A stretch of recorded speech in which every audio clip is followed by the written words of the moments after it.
Time for Wine Talks with Paul K. Fascinating story. This is Robert Mondavi from the Michael Mondavi Winery. I taste a lot of wine. Having a conversation with Shark Tank, Kevin O'Leary. Michael Silacci, Opus One Winery. Incredible conversation with Dr. Nia Ruth. No matter what, you're definitely going to feel better. Sit back and grab a glass. It's Wine Talks with Paul K. Hey, welcome to Wine Talks with Paul K. And we are in studio at the beautiful Southern California, about to have a conversation with Kira. And I'm going to say it wrong. I'm going to say Ballotta, but it's not. Ballotta. Correct? Ballotta. I mean, I didn't make it up. It's not my name. I know, but that's right. Introductions in just a second. It was just told to me that way, too. Yeah. Yeah, he told you. Hey, listen, Wine Talks is available on iHeartRadio, Pandora, Spotify, wherever you hang out for your podcasting, and sponsored by the Original Wine of the Month Club, now supported the Napa and Rosé series of wines. Hey, have a listen. I just had two winemakers in from Italy, two complete opposite sides of the country, completely different grapes, completely different terroir. Fascinating conversation with a Friulian and a Piemontese winemaker, just out on Wine Talks with Paul K. But now while we're here to have a conversation. Our second conversation. Welcome to the show, Kira. Thank you. Thanks for having me back. So great to have you in town, actually. You were here for some just touring, showing the wines. Doing some nice dinners and some nice tasting events. Yeah. I love coming down here. People are so welcoming and they love learning about wine. It's a nice place to be. Says no one ever about Los Angeles people. Anyway. Well, I started my career in finance, so I like to say I handle assholes pretty well. Oh, so. yeah. You didn't bring that up the other night. Anyway, Kira is the proprietor of the brands Cantadora and Olivia Brion, which has great history to talk about. But for me, one of the interesting women in the industry, and you came down for the Women in Wine sort of dinner we did Wednesday night, which was really, really fun to be at. And that day was Women in Wine. And you talked about some things. For instance, only 12% of winemakers in America are women. Well, in California. In California? I don't know yeah, The about rest 12. There's 12 to 15%, depending on the area. But yeah, it's pretty small, you know. It's an important subject, and we just put out a collage actually on Instagram of the people that have been on the show, and there was quite a few, obviously women, but of all different parts of the business. But one of the issues that's been popping up is not only is it a small percentage of the winemaking groups, but how about the executives and the marketeers and the people in the industry? It's even a smaller percentage of women. Yeah, I'm sure. Well, I don't know about all of the, kind of C-levels of the different larger organizations, but I know that in terms of winery owners, only about 4% are women. And I think that number shrinks if you consider women, that are 100% owners versus women partners. Why do you think that is? I mean, this is a question I pose all the time. Why do you think? Well, I think there's been headwinds to this. Certainly financing. I think women are less likely to receive financing, and wine's a very capital intensive business. Mm-hmm. So if you don't start off with, some kind of seed funding, then you're probably less likely to pursue this as a business. I mean, it's not a very economical business. It's a business of passion, like you've mentioned many times before in your podcast. And so it has to be something that you're just innately interested in and driven to do. And I think that there's the joke, like, how do you make a lot of money in wine? Well, you start with a larger fortune, yeah, that's right. And so unless it's like Mackenzie Bezos trying to start her own winery, there's, the number of women that have the opportunity and interest to do that is probably relatively small. So I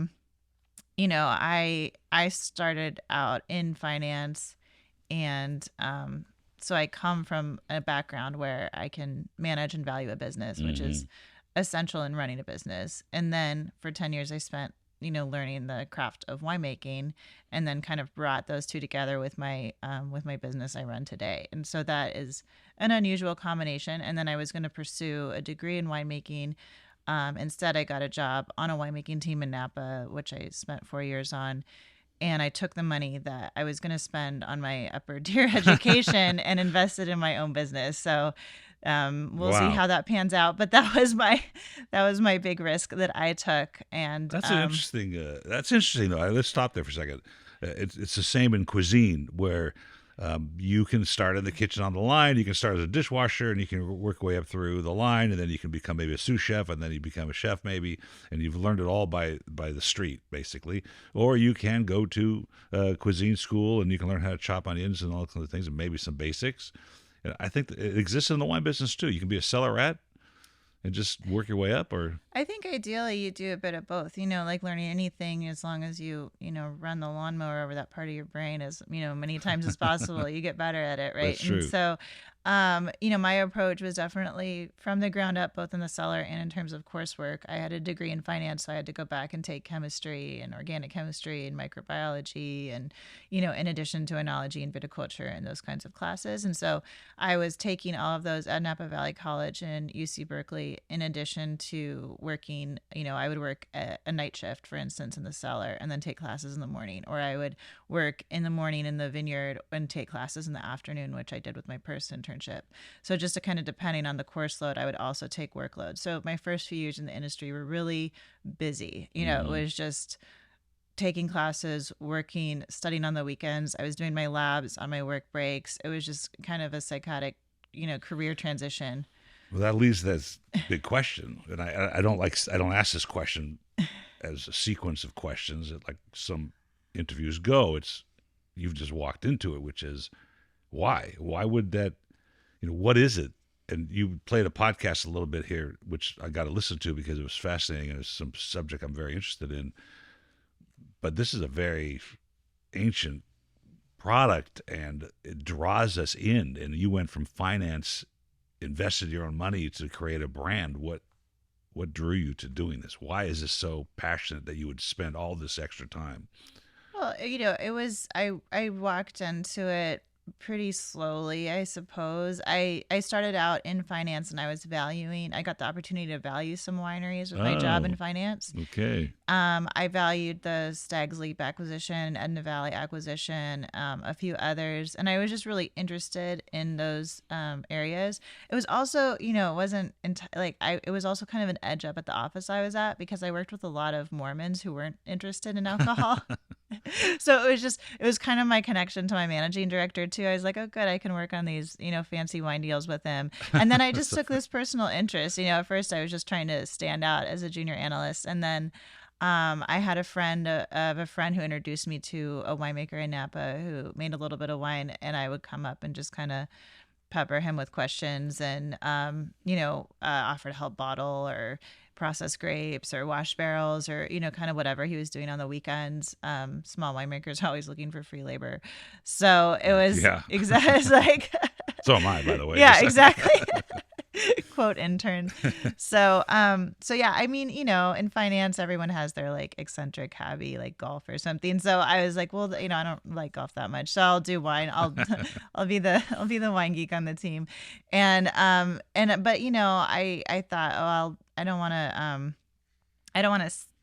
to stay in my job if I can't do wine all the time, because I like it so much. And I thought maybe I could be the wine VP at my office. And in order to do that, I would need to get every wine deal, that Gallo produced, and I didn't have the contacts for that. So I thought I'll go work at a big wine company. So I went and got a job in a consulting branch of Constellation, their business analytics division. Wow, yeah. And so I worked on their national pricing team. And it was a really interesting entree into the industry, because I did understand all the pricing dynamics of wine, from, wine sold at $5 to, their Mondavi portfolio, and, how to think about, luxury tiers in wine. And so I got this really great top-down look at the industry, but it's still the functionality of my job was still very much, spreadsheets and PowerPoints and day-to-day, that kind of stuff. And what I loved about wine was that cellar experience in Napa. Mm-hmm. And you ask frequently your guests about their aha moment in wine. I didn't have a particular wine. I stopped asking that question, by the way. Oh, well, I'm going to tell you the answer anyways. Because everybody asks the questions. I'm prepared. No, because I have a different answer. So, I was in the cellar with, and I was tasting a wine that was severely reduced. It had a lot of the, rotten egg characteristics of reduction. And the winemaker took a penny out of his pocket, and he's like, check this out, and siphons off some of the wine into a cup, swirls it with a penny, and the copper binds the sulfurous aromas, and then it's clean. And so I tasted it. It was awful. It was unpalatable. I couldn't even drink it. And then after connecting it with the copper, it was clarified, and it was like Wow. watching a magician or Never something. heard that, You know, yeah. it was incredible, and I was so hooked. I was so curious and enthralled by this alchemy that I just experienced. And so my love for wine always kind of stemmed from the cellar experience. Coming out of that, I always wanted to, not only how do you produce really beautiful site-specific wine and see it evolve and bottle and barrel and in bottle, but also, all of these different, mechanisms that we have in order to treat and, protect wine from microbial spoilage. It's so fascinating to me. You said a couple things. I just want to run back. Don't kid yourself. The Mormons, one of the biggest and well-stocked wine shops I've ever been in is in Salt Lake City, and it's owned by the state. And they have everything. They have Opus, Lafitte, down to the Barton's vodka. So I mean, don't kid yourself. Usually my Mormon colleagues were not interested in the actual consumption of it, but maybe they made some money. Maybe the off of dollar. it. Well, the state of Utah does do $500 million in a year in sales. But then you're talking about Constellation Brands, which for the listeners is a very large supplier for liquor and wine, and that you would constitute corporate America in our industry, even in most industries. And it's a different viewpoint. It's the second largest producer, I think, after Gallo. So they're huge, and corporate America, where I've been to, is a completely different thing than what you're doing here with Olivia Brion and Cantadora. And I'm assuming that's not your objective, is to become a Constellation or anything remotely like that. Yours is to present the best you can produce from the things you've been given. And what's very unique, this is going to be probably the bulk of our conversation, and I have this theory about wine, but your love of history seems to be driving what's in this bottle. Yeah, well, I mean, it definitely drives my appreciation for wine. I think whatever industry I've been, I've always been drawn to the history of it. I studied English. I didn't just study, Toni Morrison. I studied the epics of Gilgamesh, or I was more interested in historical English writings, and I studied finance, and I would read old stock market books that would tell the tales of like the silver exchange in the 1800s. So I've always been drawn to the historical context around the industry that I'm in. But wine is just so fascinating because it is so old. And it does take us through the whole scope of human civilization as we talk about it as such. So it's just, you don't just, when you study the history of wine, you don't start with the 1800s, the 1700s, the 1600s. Right. You go all the way back to the, Sumerians and the first civilizations. And in that way, it's so much more challenging to learn about, but also, forever interesting. But isn't that defining the ingrained value of a glass of wine in the human soul, going back that far, where it's actually it is one of the reasons why in the podcast you play the gods of the planet, talking about the wine grape being so important to our humanity. Yeah. Well, I think, like we had kind of mentioned a little earlier today, the way that we consume wine now is just so different than our ancient ancestors. Our ancient ancestors would have drank wine from a large vessel, from an amphorae. They didn't sieve it or strain it or filter it. It was often just kept in that vessel after it got pressed out. So you got a tremendous amount of sediment at the bottom and a lot of kind of spoilage type stuff going on at the top. So you might sit around an amphorae you actually used a giant straw. There's hieroglyphics of ancient Egyptians sitting around with their big straws. And this was ubiquitous throughout even Chinese cultures. You would drink alcoholic grog out of your giant straw. Yeah. And so you would sit around with your big straw drinking wine. And we didn't really know what was in the vessel. If you were at a communal setting like a bar or something, then it was just really up to the barkeep how they stored that wine because it oxidized so quickly into vinegar. So there was recipe books that would circle around that were just like, add this kind of beeswax or this kind of tree resin or this, X, Y, and Z in order to prevent the microbial spoilage, or at least cover it enough to be, palatable. So our understanding and appreciation for wine is so different now that we drink these individual bottles, in identical glass molds with labels that give you a pretty good idea of what is in that bottle, who produced it, how it's produced. You can, my bottles have a QR code. You can read on the back even, more into the detail compared to these people in ancient history that were really, just subject to whoever was caring for the wine in addition to whoever made it. So it's That's so interesting. Madame Clicquot is credited with labeling stuff, right? They used to just draw on the champagne bottles, and she actually came up with this idea to label. But you said something interesting. Barkeep, one of the great terms of our industry. No one uses barkeep, and it's a great term. I used to have all my homes I've ever built and lived in have a bar. And I love it when people will say, "Hey, barkeep," and it's always the older folks that come to my house for a party or something. They go, "Hey, barkeep, I want to, whatever." I'm like, "That's a great term." Is it? It is, and one of the oldest wine lists that we have in the world is entombed at Pompeii with whoever was the barkeep, wrote it up on the wall. I love it. And they drew some different colored amphoras, and it says, for 1, you can get good wine. For 2, you can get great wine. And for 3, you can get Falernian. And Falernian was this, kind of lauded ancient historical wine that was grown in this one particular area of Italy. And what we know about who would have been able to actually access that wine and consume it, that the wine that was on the list in Pompeii was probably fraudulent. So, it was the first. Also, that's great. The so first Andy, first Rudy. instance of fraudulent. Yeah, the first instance of recorded potential fraud in wine. And I then think also they just uncovered one of the more recent excavations at Pompeii. Uncovered a variety store that had either buckets of or this sort of sales counter that had wine in it. I just read this recently. But you said something that's really important too that I wanted to, and it reminded me of my dad's story. My dad was studying pharmacy, but as a kid in Cairo, the one thing that he remembers as he would tell the stories, one, they used to lower down a bucket from the window for the fool guy. The guy would come by with the fool cart, and in fool being fava beans, boiled away. It smells terrible, but it's really good. And then they hoist it up the window.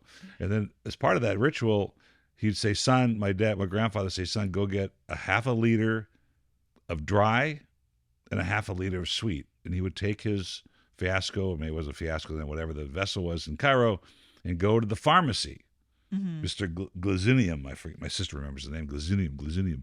And he would say, "Mr. The pharmacist, can I get a half a liter of sweet and half a liter of dry?" There's no markings, there's no labels, there's nothing. Just wine, just like whatever some it was, sweet, yeah. some dry. Right. Yeah. And that's what they would drink. And so it's not that's not that old. You're talking probably late 30s that this happened. So what you're talking about, this vessel is, pretty new. Yeah, I mean, we didn't have, not that many people know that it wasn't until I think 1865 where it was even legal to sell wine to a consumer in a glass wine bottle in England, because prior to that we had blown glass that was too brittle. It would break. It was a health hazard.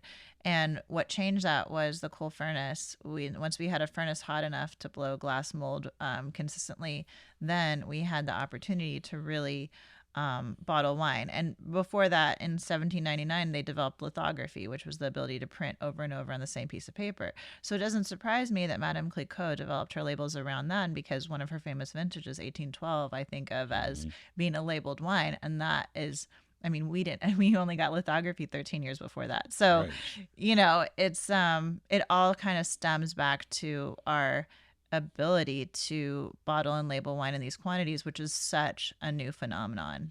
It's kind of interesting because we were talking about women and wine. We're talking about in Champagne. I don't know if people know, but that was not predominantly, but many widowed women ran chateau in Champagne at the time, and were cutting edge in not only logistics and shipping the stuff, but here is Madame Clicquot creating the idea of a label. I mean, that's something we do today. And one of my questions here after we're talking was, I wonder why and where this idea of looking at the label and pontificating over the label became an issue, became something that we desired. It's a marketing issue. Is it a human thing, or wouldn't we just prefer just to open the bottle and pour it and pontificate over what we're tasting, or is this important to have? Well, we have the oldest instance that we know of as having a wine label is in King Tutankhamun's tomb. There's 32 amphorae, and they all have etchings on them that say, year 5, the year of a pharaoh, it starts the year of birth. So year 5, estate a 10, West River or something like that. Very good vintage. So, they all of the amphorae in his tomb had different etchings of labels. So we always, I think from a historical standpoint, there were several individuals in history trying to label wines.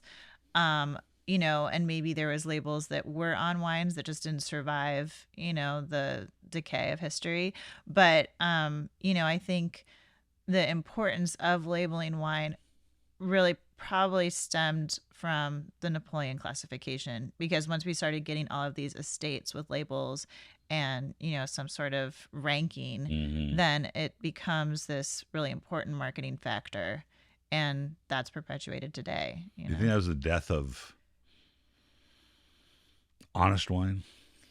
No, I think that we're in the birth of honest wine. I think that, it wasn't until, like the 1950s, 1960s that we really start getting regulation in California on what you can put on the bottle, and also in other parts of the world, in France and in Spain and Italy, the DOC system or the French, regulatory systems. Those aren't that old. Those are from the 1900s, at different parts and I would even say the back half of the 1900s.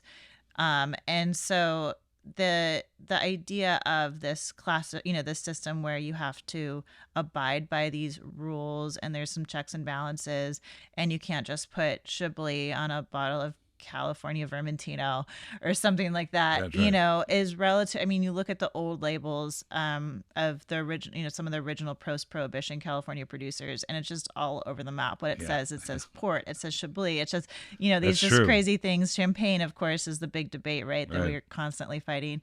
But yeah, so it's a really recent thing to have. It's much more frequent, I think, that we had wine fraud, up until now, what there is more regulation. Good point. So, no, I think the fact that, in my opinion, we're really at the dawn of the golden age of wine, because we do, we can taste all of these different wines from around the world with some assurance that what we are drinking is what, what's labeled and in the bottle.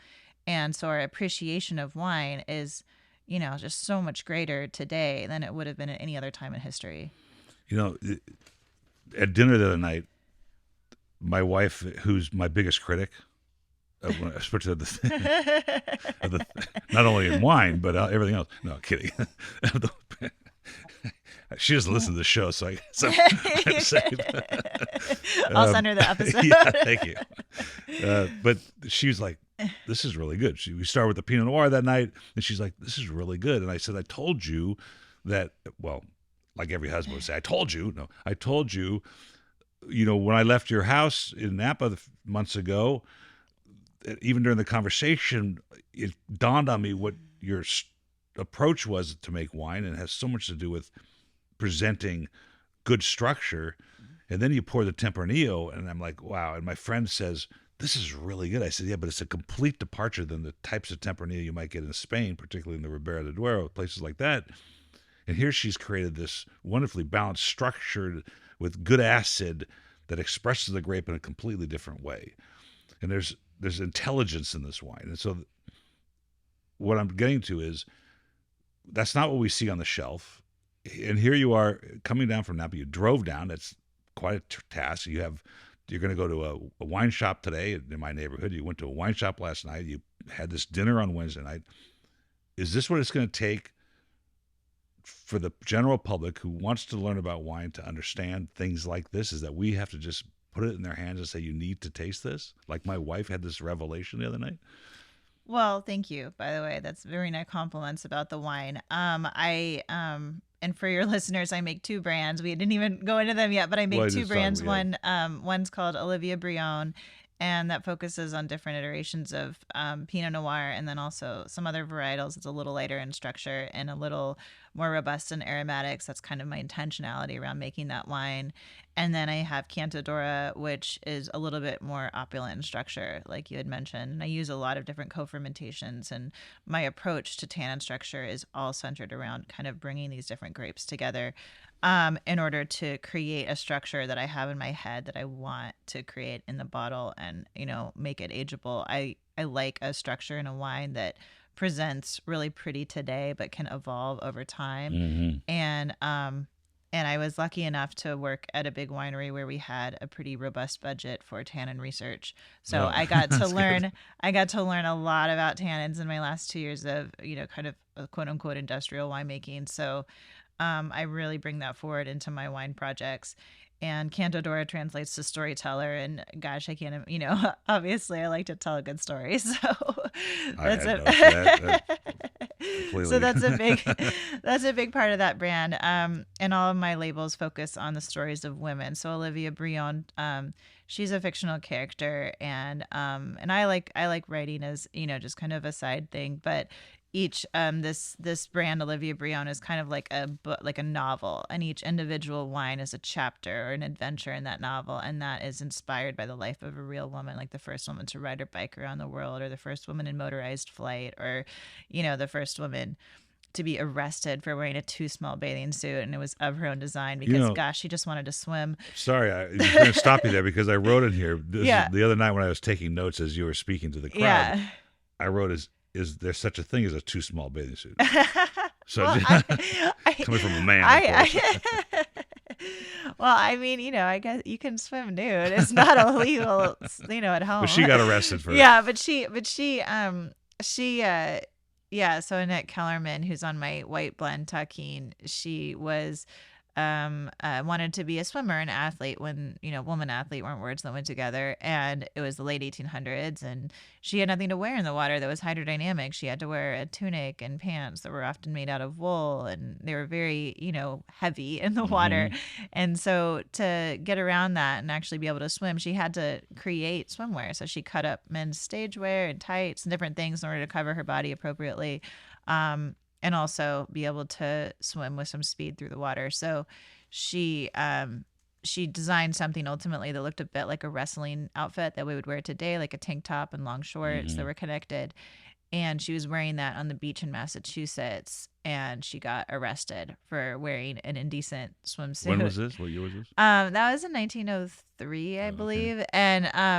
And so, but she did get some notoriety from that, and she started a line of swimwear that was successful in the early 1900s called the Annette Kellermans. And she actually ended up in Hollywood choreographing some of the original swim sequences of the early silent films, and appeared as like a kind of a nude, like a mermaid in a film. And she was a very early, person to do that. And she had this really fun, kind of exciting life outside of really being a trailblazer for women. And I was a swimmer in high school and a swim coach later. And so, it's a nice little tribute for my history too. She really allowed me to be a swimmer as a woman, Well, for all the men in the world, thank goodness she got involved.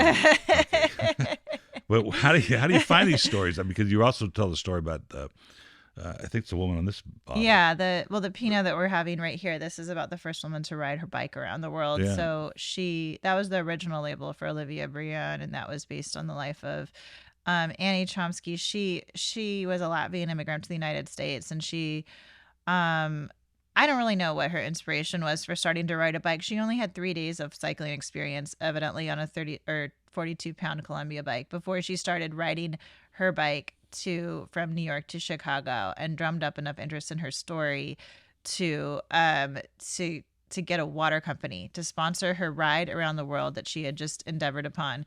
And so she changed her last name to Londonderry to advertise Londonderry Water Company as she rode around the world. And in fact, she's known in history as Annie Londonderry. So, it was a big commitment at the time. I call her the earliest influencer, but she and then she got a couple guys to bet her $10,000 that she wouldn't finish this ride around the world. And she just rode back to the shore in New York and got in a boat and, checked into all the American embassies on the way around the world so that she had proof, and then came back and collected. And at the time, it was about 3 years' salary for the average guy. That's amazing. So it was just. How'd you find that like, story in the first place? I mean, how do you find these stories? Well, that you decide to honor them? once people know you like women historical stories, Oh, you will get a lot of them. and I, they're really easy to find online. And there, there's several different sites that you can look at and get inspiration from. And I keep kind of a running list of stories that, that I would like to include. One of the stories I haven't done yet is the stories of the spies in World War II and World War I that were women, and they have really phenomenal stories. And I always wanted to do kind of a spy label, so maybe someday. But my next That'd be label, fun. my next label that I will launch in April, is my rosé of Pinot Noir from the Santa Cruz Mountains, Wow. and it highlights the first woman ship captain. And her name was Eliza Thorold, and she, like you had mentioned, was a widow. A lot of women that were entrepreneurial were widows, and they just had to, take care of their family. And she was, her husband died very suddenly of actually a knitting needle stuck into his hand when he was playing with his kids, and he died of blood poisoning from that. And yeah, I know. I'm just so grateful I live in the age of penicillin. Yeah, right. Yeah. But which was also developed by a woman, by the way. There is like the original This is on the subject.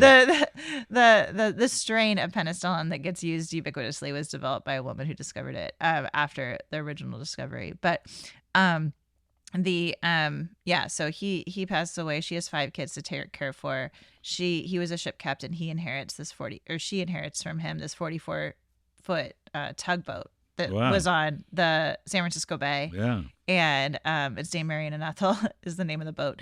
And she in order to have a business on that boat, she has to have a licensed ship captain on the boat, and that would have taken all the proceeds from the business trying to pay that ship captain.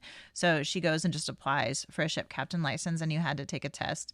And the paper interviewed her because I don't even think she was aware she was the first female ship captain. She was just trying to make ends meet. Just make it work. Yeah, and they interviewed her, and she just said, the circumstances are such that I have to become the master of my own boat.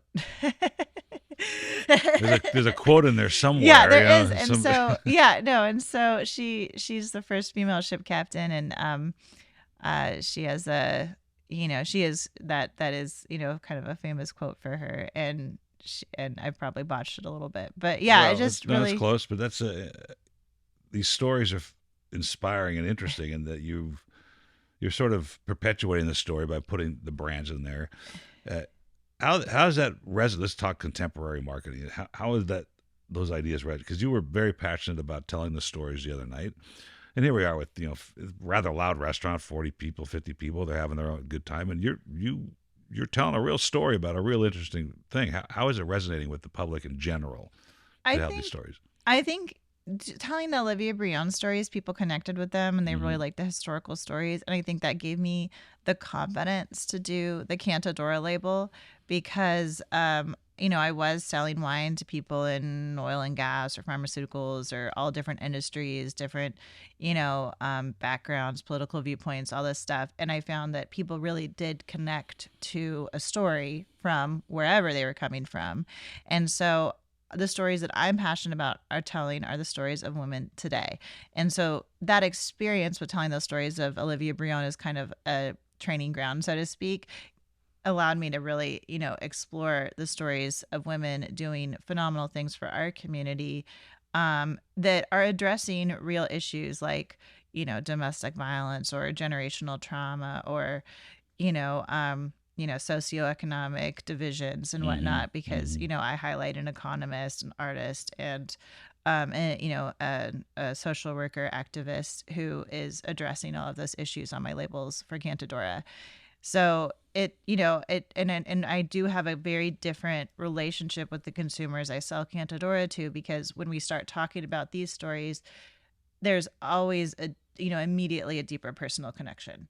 So, it's been, it felt like a big risk. I was a little nervous, I think, when I first started doing it, but it's been such a tremendous payoff for me personally, just, my enjoyment of telling those stories and, inspiring others with the tale of people doing something very effective and innovative to address these issues that we have today. I think there's two things going on here. One is when you said the dawn of the golden age of wine.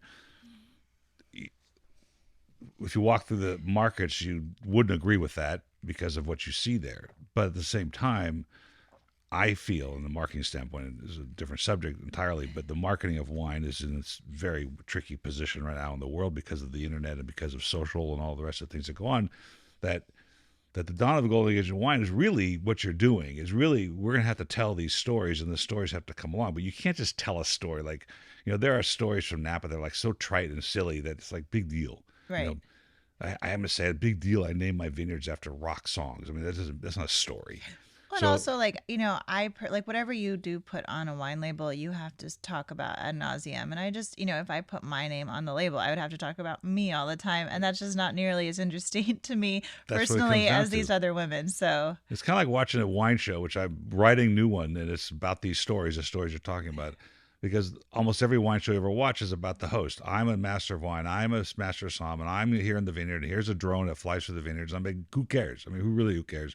So this dawn of the golden age of wine is going to be about the storytelling, and you're onto it. But there's also the second part is what you put in the bottle has to tell the story too. Right. Well, you can't tell a good story without good wine. Right. So it's impossible. Yeah, you like, you're not interested in the story if the wine sucks. That's just what it is. So if I wasn't, if I didn't have experience in the craft of wine, making wine, and a vision for the wine itself, and really great partnerships with growers, and a great reverence for organic farming in all of its forms. I think all of that goes into the bottle and shines, and that allows me to tell these additional stories. So it's in its most basic way, at my table, which is my wife and our two close friends that live nearby, that was obvious.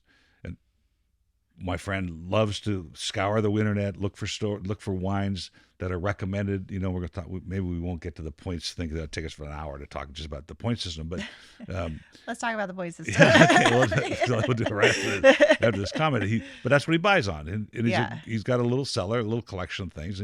He always brings these sort of 95-point wines to dinners and things.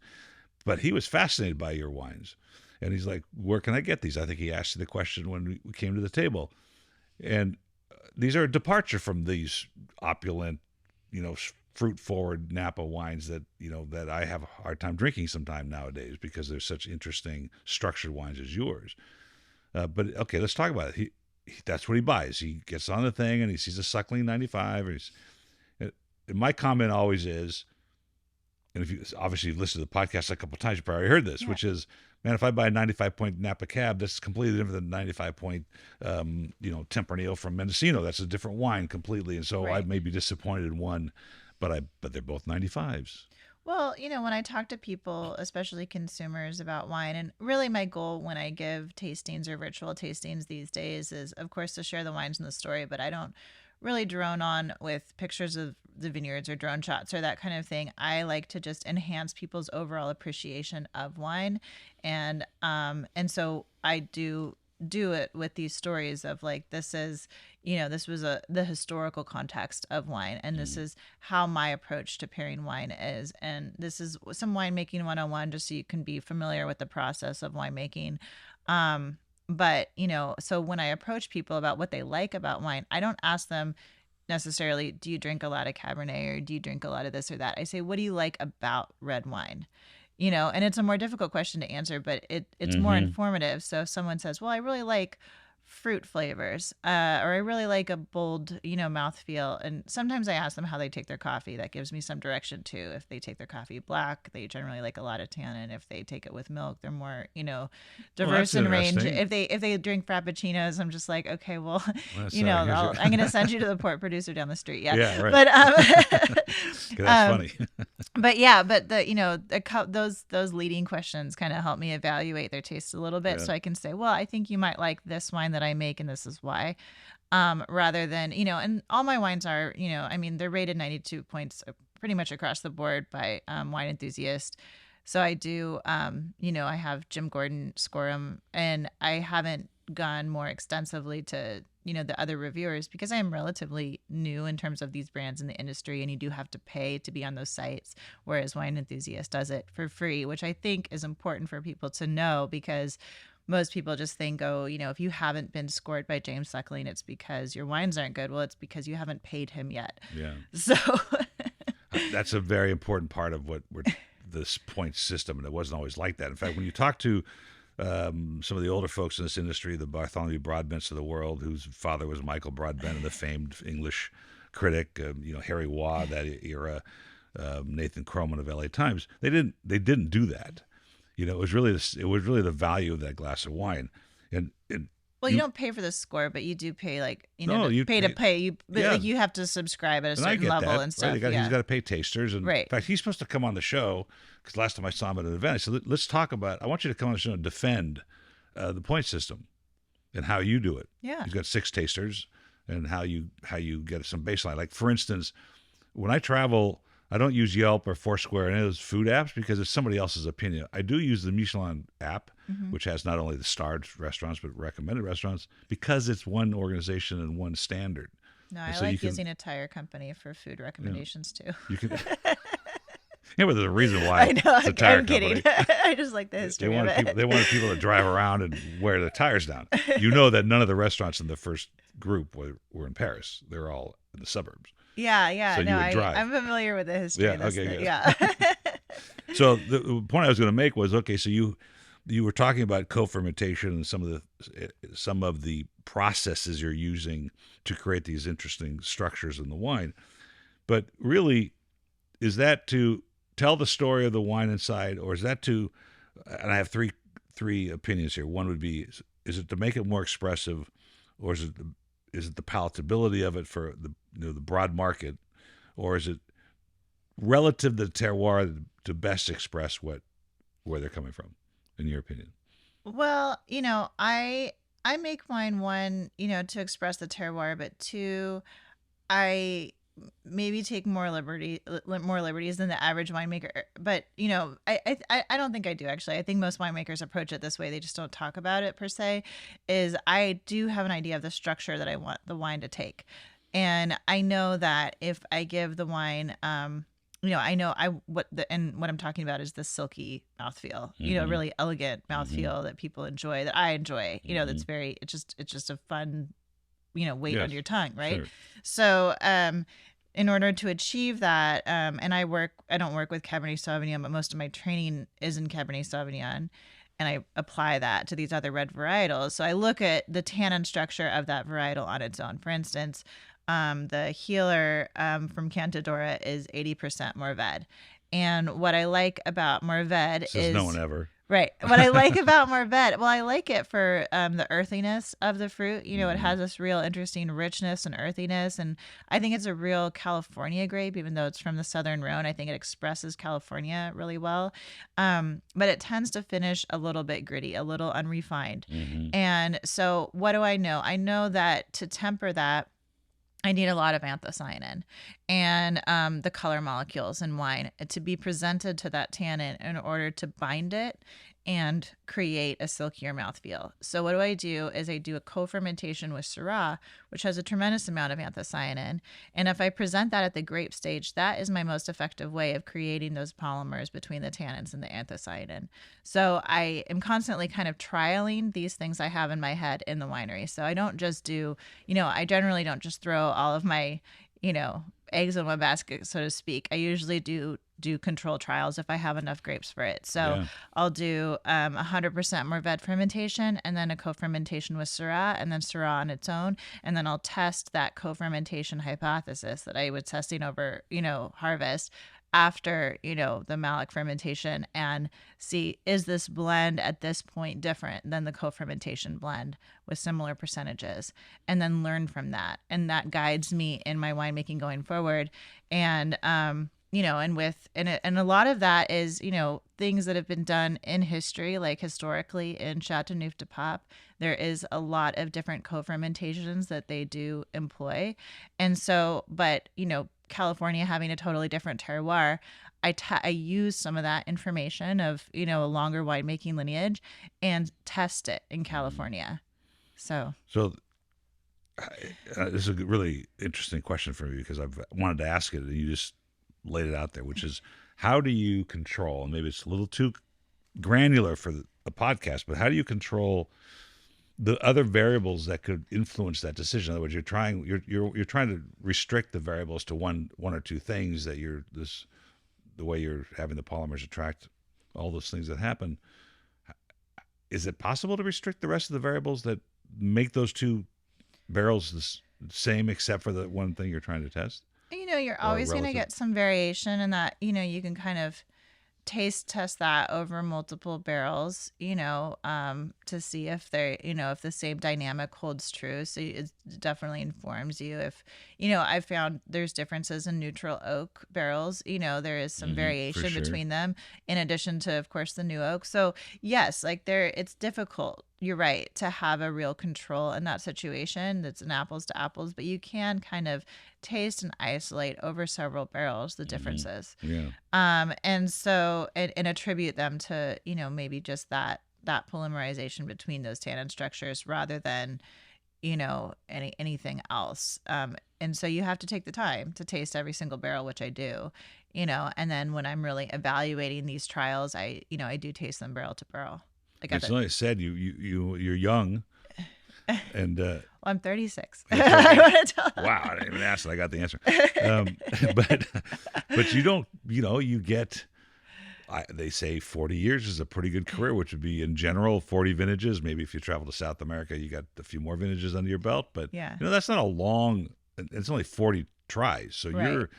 you're making efficiency out of testing these ideas, and the idea eventually is to produce a wine that best expresses your opinion of the site.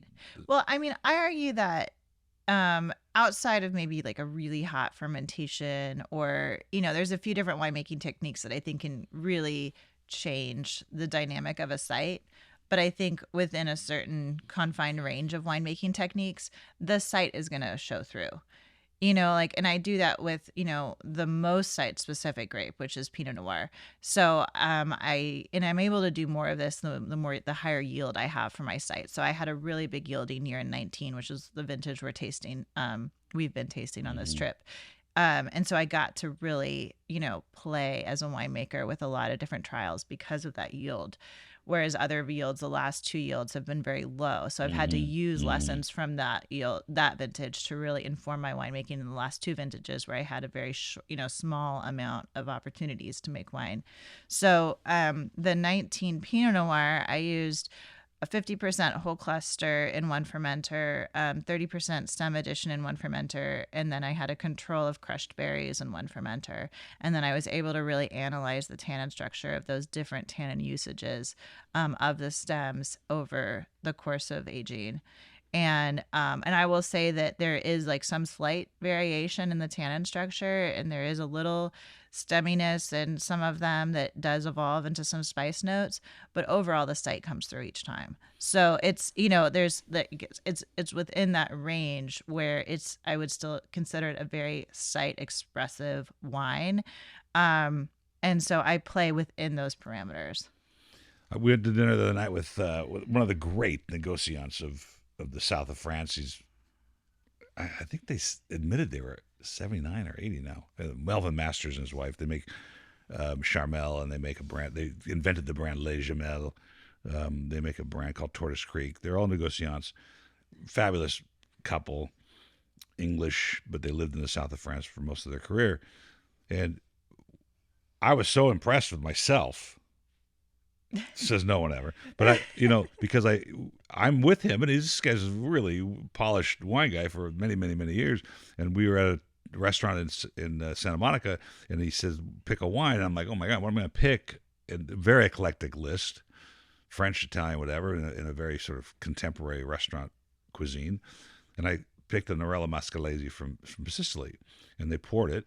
And he smells it. He goes, oh my God, and there's this terroir, because the Etna volcano just produces this amazing character in the nose and the terroir. And that's what I think wine should be. It should be expressive of something. Right. And that's all these processes you're doing are to deliver that. Right. And I think I think there's a little bit of a confusion, I'd call it, with consumers in that, there's all these terms being thrown around like, natural wine or dry farm wine or all this different stuff that really just like, doesn't really help us very much because it just presents a lot of confusion. But, wine as an entity is not a natural product. It's made as a craft by somebody. Right. And, because grapes don't fall on the ground and produce wine, they produce vinegar. So someone has to control the microbial spoilage for it to taste anything like wine. And so so I think that sometimes people think of, you don't want to, intervene in the winemaking, but in order to make wine, you have to intervene. So I get kind of frustrated with these sort of umbrella terms that discount the impact that a winemaker can have on expressing that site. For instance, for the Pinot Noir, I made it, the first vintage I made, my Russian River Pinot Noir in 18, I kept it as classic to California winemaking as possible. Like I tried to, just channel Joseph Swan or something and make it exactly like that. So just a really light touch, just all destemmed fruit straight into the barrel for 2 years, go through slowly through malate, come out, bottle it, and just try to keep it as true to, that sort of light touch winemaking as possible. And when I tasted the wine, I thought, I really want to bring out the structural components of this site more. And so that's when in the 19 vintage, I start to expand, how I bring out the tannin structure of that site. And also that growing season, which was a long, cold growing season and produced some nice lignification on the stems, which, is the kind of the woodiness on the stems that produces some more, spice notes in the tannin rather than just simple kind of green notes in the tannin. So, it just depends on the year. So I think, showing some of that lignification is showing that vintage, is showing that site, is creating that variation that's important to taste in wine. So I suppose that's been the objective of the ages. The monks who didn't have all the chemistry to work with in Burgundy, but they certainly were able to determine which parcels of land were producing the bit more interesting grapes, and that they were pretty advanced. I mean, even some of the earliest pottery shards we have of wine has the biomarkers of not only tartaric acid, the predominant acid in grape wine, so that we can identify it as, a vessel for grape wine, but it also had tree resin from the terebinth tree. So we knew that, even the earliest pottery shards, it was a pretty advanced industry already because they were using a tree that was known for antimicrobial properties. So it was used on wounds or to chew, to prevent toothaches or for a variety of maladies. And they were using it in wine to prevent microbial spoilage. So even the ancient winemakers were using, any technique they could in order to prevent that wine from turning to vinegar. Which would be the next thought would be they're still trying to produce the best they can produce, whatever technologies they had in testing like you're testing, in order to produce something of value to society, which to me is one, you already brought it up. We'll make it a sort of a colloquial phrase, which is wine should be an expression of time and place. So you were talking about the terroir, you're talking about the weather, you're talking about those. This is what I want to taste, and it needs to mean something to me. And there's so many stories to tell throughout history of a bottle of wine or a vintage of wine or a place that had an amazing emotional consequence to either a group of people or a person that kept them from different evils that may have resulted from them not understanding the value of a glass of wine. Well, that make any sense? Well, I mean, like in addition to water spoilage, right? There was a lot of just like, adding wine to water. Actually, I'm going to show you a poster before you leave today, which is from Béziers in 1939. It's a fabulous poster that was posted throughout the town in the south of France, but we won't talk about it now. But there's a conversation, I brought it up before the podcast, you may have heard it, and it's a fabulous question. And it's only an hour almost. One of the issues was in Burgundy during the AOC meetings, one winemaker said, I don't think it should be in the AOC rules that we can't advertise. And if we were to eliminate the marketing of wine in the sense of what you see today on the shelves, it's just strictly the value of what's in the glass. How different would the wine industry be that it was based on that, and you couldn't tell people about it? People had to come, in other words, build a better mousetrap kind of thing. Or the idea that amongst all the other variables that we remove the profit requirement of wine to make wine, and that we could produce what we want to produce, and would it be a different industry? I think it does eliminate the smaller players if if you put those constraints on us, and online marketing and reaching consumers in a variety of ways has definitely enabled small producers to continue. So I think That's a good point. And even the most recent study on wine delineates the health benefits of red wine, which we know throughout history there's a tremendous amount of health benefits in red wine related to the anthocyanins, but also the formation of the alcohol. And but the most benefits came from a diversity of wine. So rather than just drinking like your favorite Cabernet every night, people got more benefits the more types of wine that they were consuming. We don't know why. I don't think that we know why. And that's sort of the fun mystery of this, ancient elixir, right? Is it keeps revealing new questions, new answers to us over time. And, when people say, when are we going to just create wine in a lab? I don't think that that's anywhere in the future, because we don't know enough about wine to put all the inputs into the computer to create a wine chemically, because that requires all the zeros and ones, kind of a binary definition of, creating something. And we don't have all those zeros and ones. We cannot predict exactly how a wine will form and change over the life and bottle. It still is, Wouldn't that be sad if the lab says we're making a Bordeaux today because we think we know all about Bordeaux, we're going to create a character? Well, it's sad, but because of our history with it, but it's also, I think, unlikely, because we don't have all the information that's needed to create all of the elegant intricacies of, a Bordeaux. So it's the beverage of the ages. There's nothing like it. There's nothing that attracts people to it. And this is my hope and my philosophy on a glass of wine. And we go through these marketing trials all the time, and the different generations, the millennials aren't drinking, and Gen Zs and Xs and elemental Ps, whatever they're doing. But eventually, and this is more of the aha moment part, is I believe that good glass of wine will find its place home with all the generations eventually, because it cannot be disrupted in the sense of what it brings to the soul of a person and the connection to the earth and the things that have gone through your mind when you're making the wines. Nothing else can do that. White Claw can't do it. Bourbon can't do it. Nothing can do that. Yeah, and I think beer that's the doesn't hope. do it. It's you can always replicate a recipe for beer. There's no recipe for wine you can replicate. Right.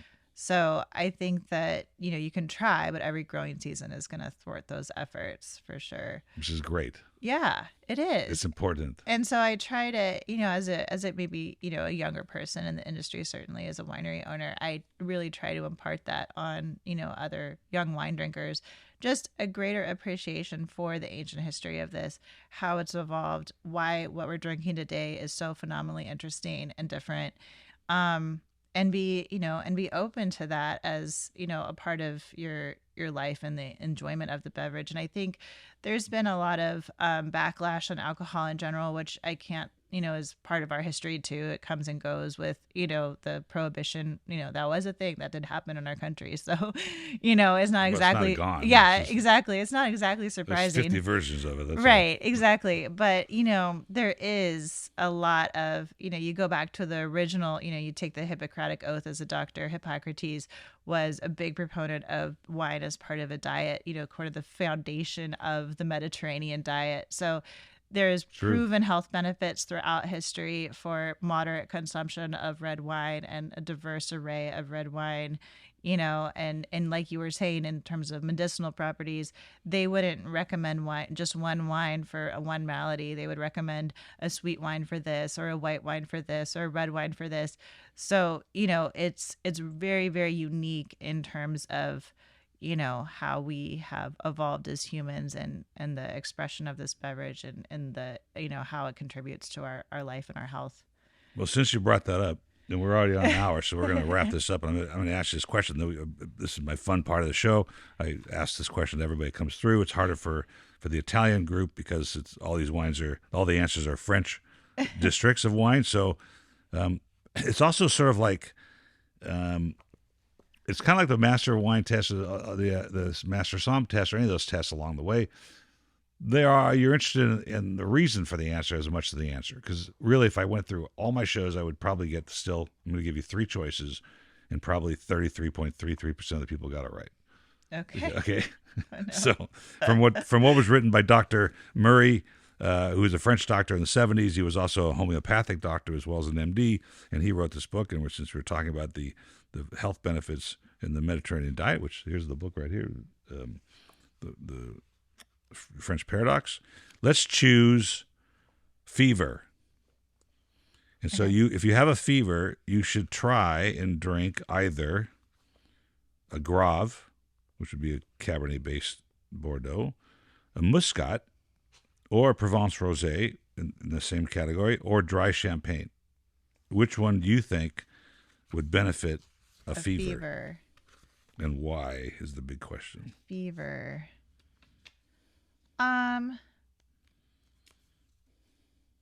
Well, I guess I would err on the highest alcohol percentage in order to get the highest antimicrobial benefit from it. So I would go with answer A, Grave. The Grave. I would go with the red wine, but it's also dehydrating, so yeah, that's a good point. yeah, so so then you might All right. but that would be maybe my first inclination. I am also biased because I just was listening to this study on like old cholera and how people that were drinking wine were less susceptible to cholera because of the antimicrobial benefits. Okay, well, I think that was good, but the answer was champagne. Champagne. What is here's what what about it champagne? says here. This is Dr. Murray says that why a dry champagne? Why? Because these wines contain, among other things, 2 important elements for a feverish person: phosphorus, which is eminently stimulating, and sulfur in its sulfate of potassium form, whose detoxifying action on the body has been established. And you were talking about basically antimicrobial detoxification was the answer. Okay, Yeah. so if now you know the answer to that, what do you think the dosage should be? How much champagne should you have if you have a fever? I don't know, two glasses? I'm sorry, it's a bottle per day. So that's okay. Well, I'm gonna try So I'm that. looking forward to my next fever. It's been such a pleasure to have you again, and I'm sure we could do it again and again, and just to continue to uncover new and interesting subjects, and as you continue to study this incredibly interesting and fascinating subject of wine. But more power and luck to the brand. Thank and we you. hope to see you again.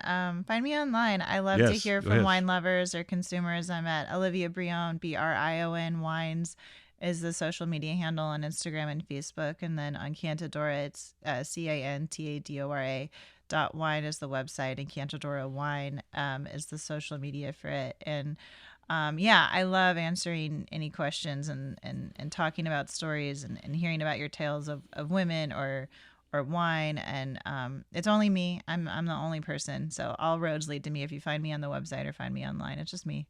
Well, and there's your husband and your kids. And Well, they don't answer my DMs. so I mean, Olivia, maybe my kids will start eventually, but that's a whole nother subject we have to that's talk about. another subject. But they're for now they're 3 and 5, so they're working not on on it. social media. Olivia Brion, BRION .com in Cantadora with a DORA, Cantadora.com. .wine. It's the new version .wine. of .com. Oh. I have Cantadora.wine, and then Olivia Brion is the old brand, so it's .com. Wow. Yeah. Huh, I've never seen that. Okay, great. Again, travel safe today and tomorrow, and I'll probably see you tonight at the bottle shop in Sierra Madre just to have a glass of wine and say hi to some old friends. Good. That sounds great. Cheers. Thanks for having me on.